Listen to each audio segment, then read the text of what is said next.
வணக்கம் viewers, welcome back. இப்போ ரீசெண்டாக இந்த எபிக் சேல் வரப்போதா, அதில் ஒரு சில நண்பர்கள் வந்து கண்டிப்பாக அந்த டைட்டில் மட்டும் பார்த்துட்டு உள்ளே வந்திருக்கலாம். அவங்களுக்கு வந்து இந்த சேனல் புதுசாக இருக்கலாம். நான் எக்ஸ்பிளைன் பண்ணுற விதமும் அவங்களுக்கு புதுசாக ஃபீல் ஆகலாம். இதுக்கு மெயின் ரீசன் என்ன அப்படின்னு பார்த்தா, வெறும் ஃபோனோட இமேஜை வச்சு கேஷுவலாக அந்த ஸ்பெக்கை மட்டுமே டிஸ்கஸ் பண்ணுற மாதிரி நம்ம எப்பயுமே பண்ணியிருக்க மாட்டோம். என்னோட பர்சனல் எக்ஸ்பீரியன்ஸ் ப்ளஸ் அதே சமயம் நம்ம கம்யூனிட்டி மெம்பர்ஸோட எக்ஸ்பீரியன்ஸை பேஸ் பண்ணி அதுலேருந்து தான் நான் டேட்டாவே எடுப்பேன். ஸோ அதனால் ஒரு சிலருக்கு அப்புறம் நான் என்னடா பேசிக்கிட்டே இருக்க, டார்ச்சராக இருக்குடா டேய், என்ன சொல்ல வரியாத டேரெக்டாக சொல்கிறா அப்படின்னு கூட அவங்க சொல்லலாம்.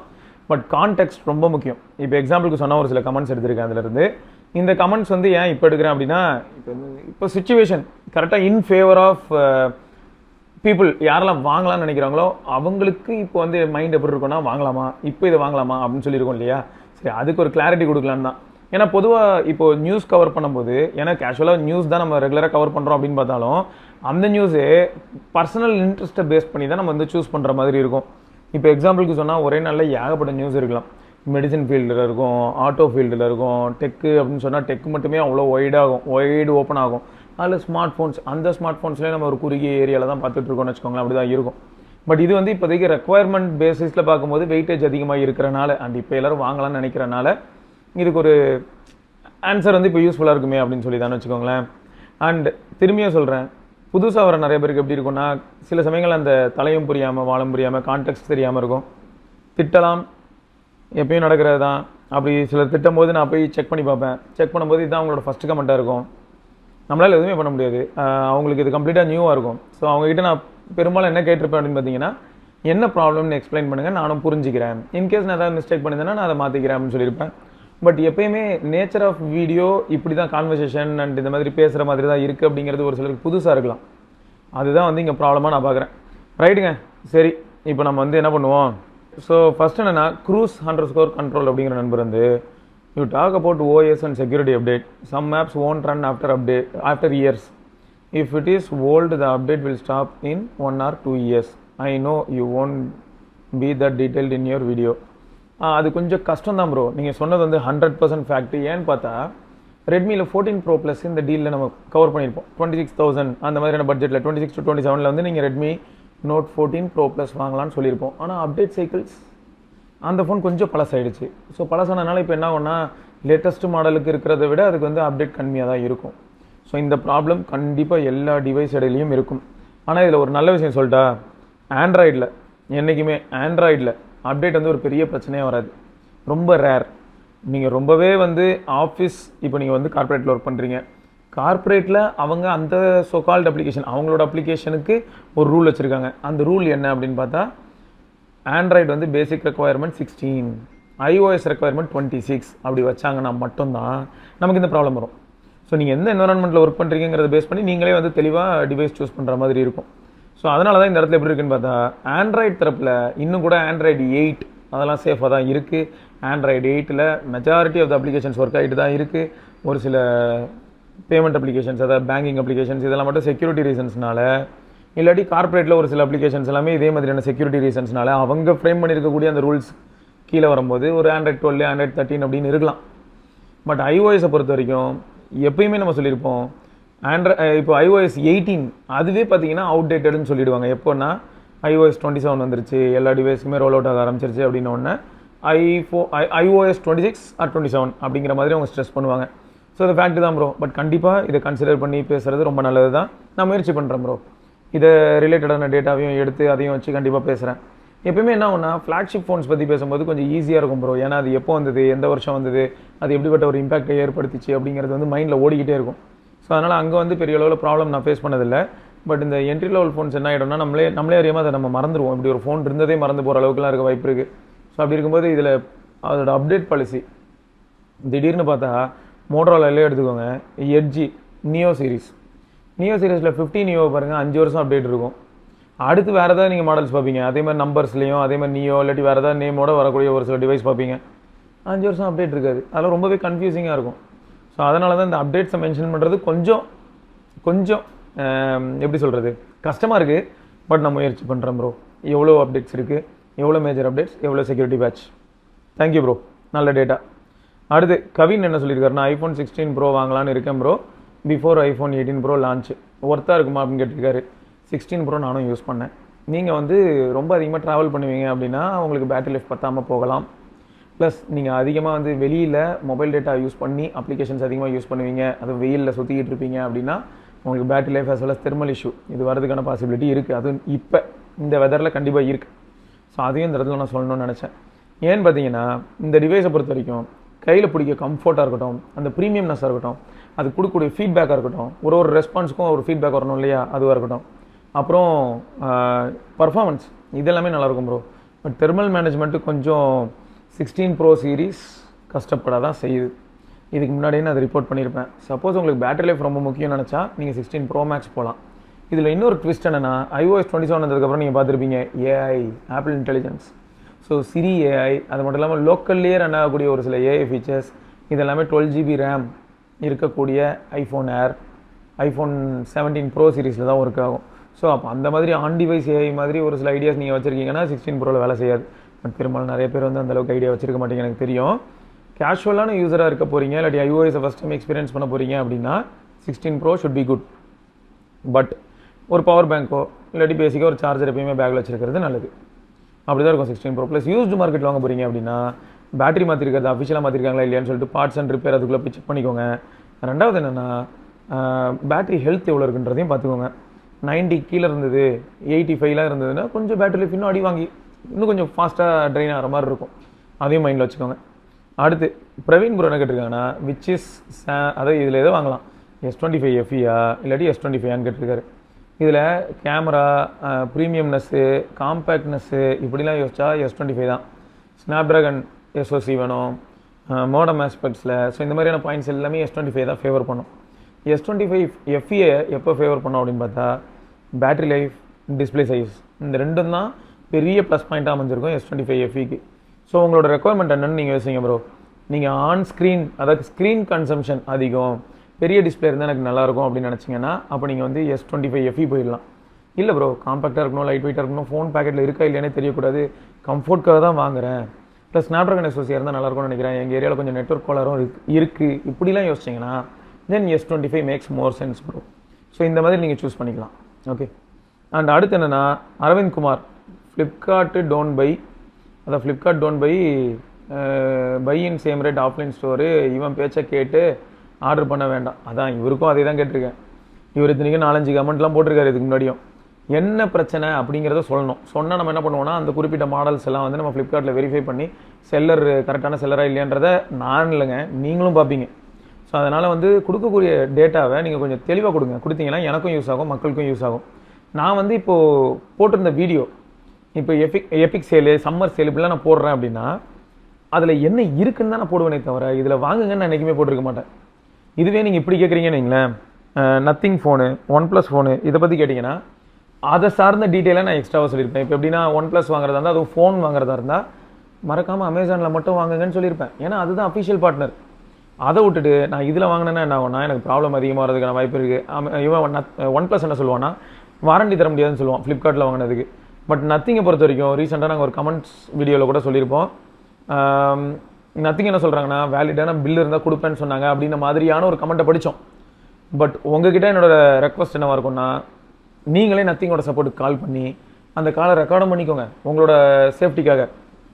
அமேசானில் எந்த ஆஃபரும் இல்லாமையே நத்திங் ஃபோன் 42,000 ரூபாய்க்கு இருக்குது, நான் அமேசானில் வாங்கினா எனக்கு பிரச்சனையா இல்லையா அப்படின்னு நீங்கள் கேட்டுக்கலாம்.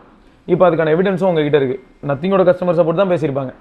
ஸோ இதை நீங்கள் வச்சுக்கிட்டிங்கன்னா ஃபியூச்சரில் இன்கேஸ் ஏதோ ஒரு மேனுஃபேக்சரிங் டிஃபெக்ட்டு ஆனால் பில்லை பார்க்கும்போது அமேசானில் வாங்கியிருந்தாலும் கொடுக்க முடியாதுன்னு அவங்க சொன்னாங்கன்னா அப்போது இது வந்து உங்களுக்கு ஒரு கை கொடுக்க வாய்ப்பு இருக்குது, மற்றபடி ஒன்றும் இல்லை.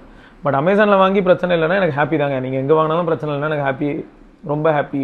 அதுலேயும் முக்கியமாக நத்திங் ஃபோன் 3 வந்து ஆஃப்லைன் ஸ்டோர்லேயும் சில இடங்களில் கிடைக்குது. ஸோ அப்படி இருக்கும்போது ஆஃப்லைன் ஸ்டோரில் கிடைக்குதுன்னா அங்கே நம்ம வாங்குறதா இருந்தாலும் அதே ப்ரைஸ்க்கு ரொம்ப ரொம்ப ஹாப்பி. ஏன்னா கண்ணு முன்னாடி அப்படியே போய் அங்கேயே நம்மளே பிரித்து பில்லு போட்டு வாங்கிட்டு வர போகிறோம். இதை விட பெரிய பெனிஃபிட் ஏதாவது இருக்க வாய்ப்பு இருக்கா? மினிட்ஸில் டெலிவர் ஆனாலும் ஓப்பன் பாக்ஸ் பண்ண போகிறாங்க. அந்த ஓப்பன் பாக்ஸ் ப்ராப்பராக ஹேண்டில் பண்ணப்படலைன்னா டிவைஸை கீழே போடலாம் அண்ட் அந்த அன்பாக்சிங் எக்ஸ்பீரியன்ஸ் கம்ப்ளீட்டாக ரூயின் ஆகலாம். ஸோ அதனால் வந்து நீங்கள் இதெல்லாம் செக் பண்ணிக்கோங்க. மறுபடியும் சொல்கிறேன், இது நம்ம அரவிந்த் ப்ரோக்கு மட்டும் இல்லை எல்லாருக்குமே காமனாக தான் சொல்கிறேன். என்னென்னா என்னை பொறுத்த வரைக்கும் ஃப்ளிப்கார்ட்லேயே இருக்கட்டும், அமேசான்லேயே இருக்கட்டும், இல்லாட்டி வேறு ஏதாவது ஒரு சில இகாம் சைட்டாக இருக்கட்டும், அதில் இருக்கக்கூடிய டீலை நான் பேசுகிறேன் இல்லாட்டி அதில் இருக்கக்கூடிய டீலை நான் கவர் பண்ணுறேன் அப்படின்னா அதில் நீங்கள் வாங்கணும்னு அவசியம் கிடையாது. நான் அது மாதிரி சொல்கிறதே இல்லை. டீலில் இப்போ என்ன இருக்குது அப்படிங்கிறத வச்சு நீங்கள் என்ன பண்ண முடியும்னா, இப்போ ஃப்ளிப்கார்ட்டில் ஒரு பொருள் வந்து என்றைக்கும் இல்லாத அளவுக்கு 30,000 ரூபாய்க்கு கிடைக்குதுன்னு வைங்க. ஆனால் இப்போ ஆஃப்லைனில் பொதுவாக அது 50,000 ரூபாய்க்கு வித்துட்டு இருந்தது. பட் இப்போ 30,000 ரூபாய்க்கு ஃப்ளிப்கார்ட்டில் இருக்குன்னா நீங்கள் இதை ஆஃப்லைனில் காட்டலாம். பாருங்கள், ஆட் டு கார்ட் கொடுத்து வாங்க கூட முடியுது, பாருங்கள் நீங்களும் இந்த ஆஃபர் பண்ணி தர முடியுமான்னு சொல்லி நீங்கள் கேட்கலாம். ஸோ இப்படி நீங்கள் யூஸ் பண்ணிக்கோங்க. நீங்கள் வந்து ஆன்லைனில் தான் வாங்கணும், இதில் தான் வாங்கணும்னு நான் என்றைக்கும் சொல்ல வரதில்லை. நான் பெரும்பாலும் வந்து என்னென்ன இருக்குங்கிறத கவர் பண்ண தான் முயற்சி பண்ணுறேன். ப்ளஸ் ஒரு சிலரோட டவுட்ஸ் அண்ட் ஒரு சிலர் என்ன மாதிரியான ப்ராடக்ட்ஸ் எதிர்பார்ப்பாங்கிறத பேஸ் பண்ணி ஒரு சில டேட்டா. ஸோ அதனால் கொஞ்சம் அதிகமாக பேசுகிற மாதிரி இருக்கும். என்ன பண்ணுறது, அதுதான் என் நேச்சர். அப்படி தான் இவ்வளோ நாளாக நான் வீடியோ பண்ணிகிட்டு இருக்கேன். டக்குன்னு என்னால் மாற்றிக்க முடியல. ஃப்ரெண்ட்ஸ் கிட்ட பேசினா கூட நிறைய கேள்வி கேட்பேன் ப்ரோ. அவங்களும் என்ன நிறைய கேள்வி கேட்கும்போது அது பெட்டராக ஃபீல் ஆகும். ஏன்னா அங்கே எதுவுமே மிஸ் ஆகிடாது. எண்ட் ஆஃப் தி டே வந்து பார்த்தீங்கன்னா ஒரு மிஸ்டேக் நடக்கிறதுக்கான வாய்ப்பு ரொம்ப கம்மியாகிடும். அதுதான் நமக்கு வேணும். அடுத்து வந்து பார்த்தீங்கன்னா இது நான் ட்விட்டரில் பார்த்தேங்க. என்னென்னா இந்த மாதிரி 49, அதாவது 48.9799% ஆஃப் ஷேர் யார்கிட்ட இருக்குன்னா கவர்மெண்ட் கிட்ட இருக்குது அப்படின்றது. அது விஐயில். ஸோ அப்போ விஐ தான் அடுத்து பிஎஸ்என்எல் அப்படின்னு சொல்லி நான் சும்மா கிண்டலாக கேட்டேன். ஏன்னா கவர்மெண்ட் கீழே இருக்கக்கூடியதெல்லாம் எப்படி இருக்குது, பிஎஸ்என்எல் பாருங்கள். பிஎஸ்என்எல் 4G 3G இம்ப்ரூவ் ஆகிருக்குன்னா நான் ரொம்ப சந்தோஷப்படுவேன். பட் எங்கள் ஏரியாவில் குரோம்பேட்டில் 2G அடிக்கடி ஆஃப் ஆகுது, 2G காணாமலே போகுது. அப்போது பட்டன் ஃபோன் ஒருத்தர் யூஸ் பண்ணுறாரு, நாம் டிஜிட்டல் டீடாக்ஸ் அது இதுன்னு சொல்லிட்டு. இன்னும் ஒரு சில எல்டர்ஸ்லாம் பார்த்தீங்கன்னா எனக்கு பட்டன் ஃபோனே போதும்னு சொல்கிறாங்க இல்லையா. அவங்களுக்குலாம் நம்ம பாட்டுக்கு பட்டன் ஃபோன் வாங்கி கொடுத்துட்டு அவங்க யூஸ் பண்ணிட்டு இருக்கும்போது எனக்கு சிக்னலே வரல, கம்ப்ளீட்டாக டெட்டாக இருக்குது அப்படின்னா நம்ம என்ன பண்ண முடியும்? இது பிஎஸ்என்எல்ல ஃபேஸ் பண்ண இஷ்யூ. அதனால தான் நான் விஐக்கு மூவ் ஆனேன். ஸோ இது வந்து சும்மா ஒரு கருத்துக்கு, அதாவது மனசில் பட்டுச்சு அதனால சொன்னேன். அப்போ விஐயும் கழுது தெரிஞ்சு கட்டரும் போயிடுமோ அப்படிங்கிற மாதிரி சும்மா. பட் இதில் ஹைலைட் என்னென்னா, எஸ்கே அப்படிங்கிற நண்பர் வந்து என்ன சொல்லியிருக்காருன்னா, கோயம்புத்தூரில் விஐ 5G பறக்குது 325 MBPS சொல்லி அனுப்பியிருந்தார். ஸோ சூப்பர் தான். இதில் கூத்து என்னென்னா, பிஎஸ்என்எல் அப்படின்னு ஒரு டெக்ஸ்ட்டு ட்விட்டரில் போட்டால் உடனே பிஎஸ்என்எல் கேர் வந்துடுது. ஆனால் எதையும் ஃபிக்ஸ் பண்ணது கிடையாது. அது வந்துடும், டிஎம் பண்ணுங்கள், உங்கள் ஏரியா எங்கன்னு சொல்லுங்கள், உங்கள் ஃபோன் நம்பர் சொல்லுங்கள், எல்லா கதையும் கேட்கும். ஆனால் ஃபிக்ஸே பண்ணாது. இதுதான் வேதனை. இது யார் கதை? பிஎஸ்என்எல்லோட கதை. அடுத்து கணேஷ்புரம் கேட்டிருக்காங்கன்னா, இந்த செல்லில் டிடபிள்யூஎஸ்க்கு ஆஃபர் வருமா? கண்டிப்பாக ஆஃபர் வரும். லிஸ்ட் ஆஃப் டிடபிள்யூஎஸ் எடுத்துக்கிட்டு இருக்கேன். இதில் என்ன ஒரே ஒரு சோகம்னா, ஆல்ரெடி ஒரு சில டிடபிள்யூஎஸோட ப்ரைஸ் இன்க்ரீஸ் ஆகிருக்கு. நார்டு பட்ஸ் 4 Pro இப்போது அந்த அண்டர் 4Kல அதுவும் one among the favourite TWS லிஸ்ட்டில் வைக்கலாம். அதே சமயம் நார்டு பட்ஸ் 3 Pro மாதிரியான ப்ராடக்ட்டை இப்போயாவது வாங்கலாமான்னு சொல்லி ஒரு சிலர் யோசிக்கிறதுனால பார்க்க முடியுது. அண்ட் கமெண்ட்ஸ்லையும் பார்க்க முடியுது. ப்ராப்ளம் என்னென்னா, நார்டு பட்ஸ் 3 Pro இதுக்கு முன்னாடி வந்து 2000 ரூபாய் கிடச்சிது அப்படிங்கிறத நினைக்கும் போது தான் வருத்தமாக இருக்குது. ஆனால் இப்போ எல்லா ப்ராடக்ட்டோட ப்ரைஸும் இன்க்ரீஸ் ஆகுதுங்க. ஸோ அதனால் நார்டு பட்ஸ் 3 Pro இன்றைக்கி இப்போ இருக்கிற நிலைமைக்கு ஒரு 2499 அப்படிங்கிற ப்ரைஸ்க்கு வந்ததுன்னா தாராளமே நீங்கள் கன்சிடர் பண்ணலாம். நார்டு பட்ஸ் 3 Pro 2499 வந்ததுன்னா நீங்கள் கன்சிடர் பண்ணலாம். லிஸ்ட் ஆஃப் ப்ராடக்ட்ஸோட நான் கண்டிப்பாக வந்து உங்களை சந்திக்கிறேன், ஒரு பதிவில் கண்டிப்பாக நான் சந்திக்கிறேன். அடுத்து இன்ஃபினிக்ஸ் ஃபோன் நம்பி வாங்கலாமா அப்படின்னும் போது கீழே ஒரு நண்பர் வந்து ரெட்மியை விட இன்ஃபினிக்ஸோட ஆஃப்டர் சேல் சப்போர்ட் நல்லா இருக்குது அப்படின்னு சொல்லியிருக்காரு. ஸோ இது வந்து ஒரு பெரிய கிரெடிட். ஸோ நீங்கள் நம்ம நண்பர்கள் யாராவது இன்ஃபினிக்ஸோ டெக்னோவோ ஐட்டலோ யூஸ் பண்ணுறீங்க, எல்லாமே டிரான்சியன் கம்பெனி, ஸோ இது யூஸ் பண்ணுறீங்க அப்படின்னா ஆஃப்டர் சேல் சப்போர்ட் எப்படி இருக்குது அப்படிங்கிறத மறக்காம கீழே கமெண்ட்டில் சொல்லுங்கள். இந்த டீலில் ஒரு சிலர் போவா 7 வாங்கலாம்னு நினைக்கலாம். போவா 8 யாரும் வாங்க மாட்டாங்க. 7100ஓட 30,000க்குலாம் யாரும் வாங்க மாட்டாங்க. கர்வ் ஃபஸ்ட் ஜென் வாங்க ஒரு சிலர் முன் வரலாம். கர்வ் 2 யாரும் வாங்க வேணாம், இல்லாட்டி வாங்க மாட்டாங்க. 30,000 ரூபாய்க்கு போயிட்டு யாரும் அதை வாங்குற அளவுக்கு அது ஒர்த்து இல்லை. லைட் வெயிட்டாக இருக்கிறதெல்லாம் வந்து ஒரு பாயிண்ட்டாக சொல்லி அதை வந்து 30,000 ரூபாய்க்கு வாங்க போயிட்டு கடைசியில் வந்து பேட்டரி லைஃப் ஃபோன் இல்லாட்டி வந்து பர்ஃபார்மன்ஸ் சுத்தமாக இல்லை, ஹிக்கப்ஸ் அதிகமாக இருக்குது அப்படின்னா யூசர் எக்ஸ்பீரியன்ஸ் கம்ப்ளீட்டாக குழஞ்சிரும். ஸோ அதனால் அந்த ஆஸ்பெக்ட்ஸில் பார்க்கும்போது ஒய் கான்ட் வி ஸ்கிப் அப்படி தான் இருக்குது. ப்ரைஸ் குறைஞ்சி வந்ததுன்னா பார்க்கலாம். இன்ஃபினிக்ஸில் வந்து பார்த்தீங்கன்னா ஃபஸ்ட்டு ஃபோன் 7th Gen 4 அப்படின்னும் போது உங்களுக்கு Note 60 Pro நீங்கள் பார்த்துருப்பீங்க. பட் நம்ம நண்பர்களே ஒரு சிலர் வந்து கமெண்ட் செக்ஷனில் என்ன சொல்லியிருந்தாங்கன்னா, கொஞ்சம் அந்த இன்ஃபினிக்ஸ்க்கான அந்த ஃபீல் இல்லை ப்ரோ, ஸ்னாப்ட்ராகனுக்குள்ளே ஃபஸ்ட் டைம் வந்தனால என்னன்னு தெரில, கொஞ்சம் ஸ்டட்டர்லாம் இருக்குது, இன்ஃபினிக்ஸ் ஃபோன் மாதிரி இல்லை அப்படின்னு சொல்லியிருந்தாங்க. ஸோ அதையும் யோசிக்க வேண்டிய விஷயமா இருக்குது. இதனால் ஃபிக்ஸ் ஆகலாம், ஃபிக்ஸே ஆகாமல் போகிறதில்ல, ஃபிக்ஸ் ஆகலாம். அடுத்து சினிமா லவ் அப்படிங்கிற நண்பர் வந்து நத்திங் ஃபோன் 3 அமேசானில் இதுக்கு நான் சொன்னேன். ஸோ பார்த்துக்கோங்க, தயவுசெய்து கால் பண்ணி கேட்டுக்கோங்க. கேட்டுட்டு நீங்கள் ப்ரொசீட் பண்ணலாம். ஃபோன் 3 எனக்கு தெரிஞ்சு வந்து பார்த்தீங்கன்னா நத்திங்கோட படைப்புலேயே ஒன் ஆஃப் த பெஸ்ட் மாதிரியான ஒரு இமேஜை ஏற்படுத்திக்க போகுது. 80Kல இருக்கும்போது மோசம் தான், 70Kல இருக்கும்போது மோசம் தான், 60Kல இருக்கும்போது மோசம் தான். பட் நம்ம மக்களால் அதை வந்து 40Kலேருந்து 45Kக்குள்ளே வாங்க முடியுது அப்படிங்கிறது ரொம்ப சந்தோஷமாக இருக்குது. இதுலேயும் குறிப்பாக 512GB 45Kலாம் வாங்க முடியுது அப்படிங்கிறத நினைக்கும் போது ஹாப்பியாக இருக்குது. ஸோ ஓரளவுக்கு நல்ல டிவைஸ். இன்றைக்கி மார்க்கெட்டில் எல்லா டிவைஸுமே கொஞ்சம் கோளாராக தான் இருக்குது. 8th Gen 4 பேஸ்டு ஃபோனாக இருக்கட்டும், இல்லாட்டி 8th Gen 5 பேஸ்டு ஃபோனாக இருக்கட்டும். பட் கேமராவில் அந்தளவுக்கு பர்சடைலாகவும் நல்ல பர்ஃபார்மன்ஸ் கொடுக்க முடியாத ஃபோன்ஸையும் என்னால் பார்க்க முடியுது. ஃபோன் 3 யூசர்ஸ் நண்பர்களே, உங்களோட உதவி ஒன்றே ஒன்று தேவை. என் தங்கச்சிக்கிட்ட இருக்கிற ஃபோனும் ஃபோன் 3 தான். நான் அதை யூஸ் பண்ணி பார்க்குறேன். எல்லா இடத்துலையும் நேவிகேட் பண்ணும்போது எனக்கு ஃபாஸ்ட்டாக தான் இருந்தது. ஆப்குள்ளே போகிறேன், ஆப் ட்ராயருக்குள்ளே போகிறேன், செட்டிங்ஸ் போகிறேன், மற்ற ஆப்ஸ்லாம் யூஸ் பண்ணுறேன், வாட்ஸ்அப் யூஸ் பண்ணுறேன், டெலிகிராம் போய் பார்க்குறேன், டிஸ்கார்ட் போய் பார்க்குறேன், அதெல்லாம் ஃபாஸ்ட்டாக இருக்குது. கேமரா ஆப் மட்டும் ஸ்லோவாக இருக்குங்க. அது ஏன்னே தெரில. ஸோ கேமரா ஆப் உங்களுக்கும் ஸ்லோவாக தான் இருக்கா? அப்படி ஸ்லோவாக இருந்ததுன்னா கேமராவோட டேட்டா அண்ட் கேட்ச் கிளியர் பண்ணதுக்கப்புறம் சரியாகுதா? அதை மட்டும் கொஞ்சம் சொல்லுங்கள். Okay, right. ஸோ அடுத்து வந்து பார்த்தீங்கன்னா ஓகே, இங்கேயும் பார்த்தீங்கன்னா விக்னேஷ் விக்கி அப்படிங்கிற நண்பரும், கைஸ் எனக்கு ஹெல்ப் பண்ணுங்கள், டிசிஷன் எடுக்கணும். நான் வந்து நத்திங் ஃபோன் 3 வாங்கலாமா இல்லாட்டி S25 FE வாங்கலாமா அப்படின்னு யோசிச்சுட்டு இருக்கேன். பட்ஜெட் பார்த்தீங்கன்னா ஒரு 4000 ரூபாய் கிட்ட வித்தியாசம் வர மாதிரி இருக்குது அப்படிங்கிற மாதிரி இருக்குது. லாஸ்ட் டைம் மாதிரி ஏதாவது சான்ஸ் இருக்கா? S25 FE 30,000க்கு வருமா அப்படின்னு சொல்லி கேட்டிருக்காரு. 256 GB தான் வேணும் அப்படின்னும் போது ஒரு 40,000 வரைக்கும் செலவு பண்ண தயாராக இருக்கேங்கிறாரு. அதாவது எப்படி சொல்ல வரேன்னா 8/128 சப்போஸ் 30,000 இருந்ததுன்னா 256 வந்து உங்களுக்கு 35 கிடைக்கலாம் இல்லையா? ஸோ அந்த அடிப்படையில் அந்த சந்தேகத்தை கேட்குறாரு. இல்லைனா வந்து நான் நத்திங் ஃபோன் 3 வாங்கட்டுமா, ப்ரைஸ் ஹைக் வந்து எனக்கு கொஞ்சம் பயமுடுத்துது அப்படின்னு சொல்லியிருக்காரு.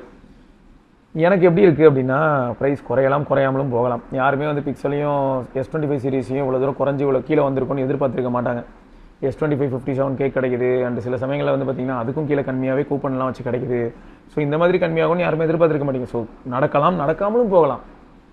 உங்களுக்கு ரொம்ப அர்ஜென்ட் அப்படின்னா நீங்கள் தாராளமாக வாங்கிடலாம் ப்ரோ. இப்போ இல்லையா, வெயிட் பண்ணி வாங்கலாம். இண்டிபெண்டன்ஸ் சேல் வரைக்கும் வெயிட் பண்ண முடியுமா? Well and good. ஆகஸ்ட் வரைக்கும் வெயிட் பண்ணி கூட வாங்கிக்கோங்க. அப்போ இன்னும் கொஞ்சம் பெட்டர் ஆகலாம். தீபாவளி டைமில் இன்னும் ப்ரைஸ் குறையலாம், குறையாமலும் போகலாம். அப்போது குறையாமல் போயிடுச்சுன்னா நான் என்ன பண்ணிட்டோம், 4 மாதம் கஷ்டப்பட்டு பழைய ஃபோன் சரியாக வேலை செய்யலைனாலும் அதே நான் ஒப்பேற்றி தள்ளிட்டு வந்ததுக்கு எனக்கு என்ன பெனிஃபிட் அப்படின்னு நீங்கள் கேட்கலாம். சில சமயங்களில் பெட்டரான கார்டு ஆஃபரோ இல்லாட்டி எக்ஸ்சேஞ்ச் போனஸோ கிடைக்கலாம். ஒன்று. ரெண்டாவது, அடிஷ்னலாக நிறைய மாடல்ஸ் புதுசாக லான்ச் ஆகி அதுக்கும் டீல் வரலாம், ஆஃபர் வரலாம். ஸோ அப்போ இதுதான் ஃபோனுன்னு இல்லை, S25 FE தான் ஃபோன் இல்லை, வேறு ஒரு சில நல்ல ஆப்ஷன்ஸ் உங்களுக்கு கிடைக்க வாய்ப்பு இருக்கு இல்லையா? ஸோ வெயிட் பண்ணும்போது இந்த பெனிஃபிட்ஸ் ஆட் ஆகலாம், அவ்வளோதான். பட் இப்போ அர்ஜென்ட்டு அப்படின்னா தாராளமாக நீங்கள் இந்த 2 ஃபோனில் ஏதாவது ஒன்று சூஸ் பண்ணலாம். அதுலேயும் முக்கியமாக பர்ஃபார்மன்ஸ் வேணும் அப்படின்னு முடிவு பண்ணிங்கன்னா, பர்ஃபார்மன்ஸ் ரொம்ப முக்கியம் அப்படின்னு நினச்சிங்கன்னா அந்த இடத்துல வந்து 8s Gen 4க்கு ஒரு எட்ஜ் இருக்க தான் செய்யுது. பட் இதுவே எனக்கு ரிலேபிலிட்டி வேணும், ஓஎஸ் லெவலில் கூட கொஞ்சம் ரிலேபிலிட்டி, நத்திங் ஓஎஸ் நல்லா தான் இருக்குது. ஆனாலும் நம்ம கம்யூனிட்டி மெம்பர்ஸோட ஃபீட்பேக் மட்டும் எடுத்து பார்க்கும்போது நத்திங்குமே சில சமயங்களில் ஒரு சில அப்டேட்ஸில் சொதப்புறான். ஸோ அந்த ஃபீட்பேக்கை கொடுக்குறாங்க. ஸோ அந்த அடிப்படையில் யோசிக்கும் போது லைட்டாக யோசிக்க வைக்குது. அப்படி இல்லைனா நீங்கள் S25ல 1UI ஓரளவுக்கு நம்பி போகலாம், S25 FEல. அண்ட் அது மட்டும் இல்லாமல் S25 FEல இருக்கக்கூடிய கேமரா எல்லாமே உங்களுக்கு இந்த social ready photos as well as videos அதை எடுத்து கொடுக்கும். நத்திங்கில் ஜூம்டு ஃபோட்டோஸ் நல்லாயிருக்கும், போர்ட்ரேட் ஃபோட்டோஸ் நல்லாயிருக்கும், மேக்ரோ நல்லாயிருக்கும். வீடியோவில் நத்திங் ஃபோன்லேயே ஒன் ஆஃப் த பெஸ்ட் வந்து நத்திங் ஃபோன் 3 தான். ஸோ நத்திங் ஃபோன் 3 ஒரு அற்புதமான ஃபோன் தான். ஆனால் நல்லா யோசித்து டிசைட் பண்ணிக்கோங்க, சரியா? அடுத்து வந்து பார்த்தீங்கன்னா சிவகாசி விஜய் அப்படிங்கிற நண்பர் வந்து சாம்சங் S25 எட்ஜ் 60,000க்கு வாங்கலாமான்னு கேட்டிருக்காரு. இதில் புரிதல் ரொம்ப முக்கியம். நம்ம ஏன் இந்த டிவைஸ் வாங்குகிறோம், நம்மளோட டிமாண்ட்ஸ் என்ன, அது இது ஃபுல்ஃபில் பண்ணுமா பண்ணாதான். இதை நான் எப்படி எடுக்கிறேன்னா, ஐஃபோன் ஏரில் இருக்கிறது ஒரு கேமரா தான், ஃப்ரண்ட்டில் ஆனால் சென்டர் ஸ்டேஜ் இருக்குது, தின்னான ஃபோன், செம்ம லைட் வெயிட். எனக்கு தேவை கையில் இருந்து இல்லாத மாதிரியான ஒரு கம்ஃபோர்ட் அப்படின்னும் போது ஏர் பட்டையை கிளப்பிச்சு. பட் இதுவே உங்களுக்கு வந்து அப்படிலாம் இல்லை ப்ரோ, எனக்கு கொஞ்சம் ரிலேபிலிட்டி வேணும், ஹீட்டிங் இஷ்யூ இருக்கக்கூடாது, மல்டிபிள் கேமராஸ் வேணும், இப்படிலாம் நம்ம யோசிச்சோம்னா அந்த இடத்துல ஏரை சூஸ் பண்ண முடியல. அதே தான் S25 FEக்கும். உங்களுக்கு பேட்டரி லைஃப் வேணும்னு நினச்சாலும் S25 FE சூஸ் பண்ண முடியாது. ரெண்டாவது, உங்களுக்கு நம்பர் ஆஃப் கேமராஸ் பார்க்கும்போது டெலிஃபோட்டோ இருக்காது. நான் டெலிஃபோட்டோலாம் யூஸ் பண்ணல ப்ரோ, கேமராக்காகவே நான் வாங்கலை, மீடியாக்காக தான் வாங்குறேன், மீடியா எக்ஸ்பீரியன்ஸ்க்காக மட்டும் தான் பியூராக வாங்குறேன், நான் ஒரு இன்டென்ஸ் யூஸரும் கிடையாது, அப்படியே சார்ஜ் குறைஞ்சாலும் நான் சார்ஜ் போட்டுக்கிறதுல ரெடி, இப்படி யாராவது இருக்கீங்களா? S25 edge will be wow. S25 edge வந்து ரொம்ப லைட் வெயிட்டு, செம்ம ஸ்லீக்கு, உங்களுக்கு 200 MP சென்சாரும் இருக்குது. ஸோ ரியர் கேமராவும் உங்களுக்கு ப்ராமிஸ் பண்ணும், ஓரளவுக்கு நல்லாவே இருக்கும், அல்ட்ரா வைடும் கூடவே சேர்ந்து வரப்போகுது. ஸோ ஏரை விட இந்த இடத்துல ஒரு அட்வான்டேஜ் கிடைக்க போகுது. And வீடியோகிராஃபிலையும் okay. ஸோ இது எல்லாமே உங்களை திருப்திப்படுத்திடும். எங்கே சொதப்போம் அப்படின்னா தெர்மல் மேனேஜ்மெண்ட்லையும் பேட்டரி லைஃப்லையும் மட்டும்தான் சொதப்புறதுக்கான பாசிபிலிட்டி அதிகம். ஸோ அதை மைண்டில் வச்சுக்கோங்க, ரைட்டா? இதை பேஸ் பண்ணி நீங்கள் சூஸ் பண்ணிக்கலாம், வேறு எதுவும் இல்லை, ரைட்டுங்க. ஸோ இதெல்லாம் தான் சொல்லணும்னு நினச்சேன், சொல்லிட்டேன். அண்டு புதுசாக ஒரு சிலர் வந்து சேனலுக்கு வரும்போது அவங்களுக்கு இது புதுசாக தான் ஃபீல் ஆகும். யாரா இவன் உட்காந்து சும்மா பேசிக்கிட்டு இருக்கான்னு தான் தோணும். அதில் என்னால் புரிஞ்சிக்க முடியுது, புரிஞ்சிக்கிற அளவுக்கு வயசாகி போச்சு, கரெக்டு தான். கெட்ட வார்த்தைகள் பேசும்போது தான் நமக்கு என்ன ஆகிடுதுன்னா கோவம் வருது. ஏன்னு பார்த்தா இதை நிறைய பேர் பார்ப்பாங்க. என்னை திட்டினால நான் கோவப்படுறதுக்கு ஒன்றும் இல்லை. சில சமயங்களில் 13 வயசு சின்ன பசங்களாம் கூட வீடியோ வந்து பார்க்குறாங்க அப்படின்னும் போது அவங்களுக்கு எதுவும் தெரியாதுன்னு சொல்ல வரல. பட் நம்மளும் இப்போ இந்த மாதிரியான கமெண்ட்டை எங்கேனாலும் போய் போடலாம். நமக்கு ஒரு கண்டென்ட் பிடிக்கல, இல்லாட்டி கண்டென்ட்டை பண்ணுறவனை பிடிக்கல அப்படின்னா நம்ம தப்பாக பேசலாம் அப்படின்ற ஒரு தாட்டை ஏன் நம்ம விதைக்கணும்? அதுக்காக தான் சொல்கிறேன். இருக்கலே பெஸ்ட் என்னன்னா, நீங்கள் வந்து திட்டணும்னு நினைக்கிறீங்க, நீலாம் ஒரு ஆளாயா ஏதாவது திட்டணும்னு நினைக்கிறீங்கன்னா கீழே மெயில் ஐடி இருக்குது டிஸ்கிரிப்ஷனில், usbfitnesspanda@gmail.com அப்படின்றது கம்யூனிட்டிக்காகவே தான் இருக்குது அந்த மெயில் ஐடி. அந்த மெயில் ஐடிக்கு நீங்கள் திட்டி அனுப்புங்க, பிரச்சனையே இல்லை, நான் படிச்சுக்கிறேன், அவ்வளோதான். அதுக்கு மற்றவங்க யாரும் படிக்க போகிறது இல்லை இல்லையா? ஸோ அதில் நான் படிச்சுக்கிறேன். ஸோ இது வந்து இதை மாதிரி மெயின்டைன் பண்ண என்ன ஆகும்னா அந்த கமெண்ட் செக்ஷன் ஹெல்த்தியாக இருக்கும். அதுதான் வேணும். நான் இப்போ தான் மிஸ்டேக் பண்ணுறேன்னு வைங்களேன், அதை நீங்கள் பாயிண்ட் அவுட் பண்ணணும், அதை நீங்கள் கமெண்ட்லேயே பாயிண்ட் அவுட் பண்ணணும். ஏன்னா நான் பண்ண மிஸ்டேக்கு என்னங்கிறது நீங்கள் பண்ணுற கமெண்ட் மூலமாக நான் தெரிஞ்சுக்கிறது மட்டும் இல்லாமல், கமெண்ட் படிக்கிற ஒரு சிலருக்கும் ஓ இது சிவா ப்ரோ தப்பாக சொல்லியிருக்காரு போல, ஓகே இந்த ப்ரோ வந்து அதை கரெக்ட் பண்ணுறாரு, தேங்க்ஸ் ப்ரோ, அப்படி ஆகிடும். இதை நீங்கள் அங்கே சொல்லுங்கள். திட்டணும்னு தோணுதா, கெட்ட வார்த்தை பேசணும்னு தோணுதா, அதை மெயில் அனுப்புங்க. ஓகே ரைட்டுங்க. ஸோ தொடர்ந்து நம்ம இன்னொரு பதிவில் சந்திப்போம். அதற்கு விடுபட்டுக் கொள்வது சிவபிராணி. பார்க்கலாம். பை.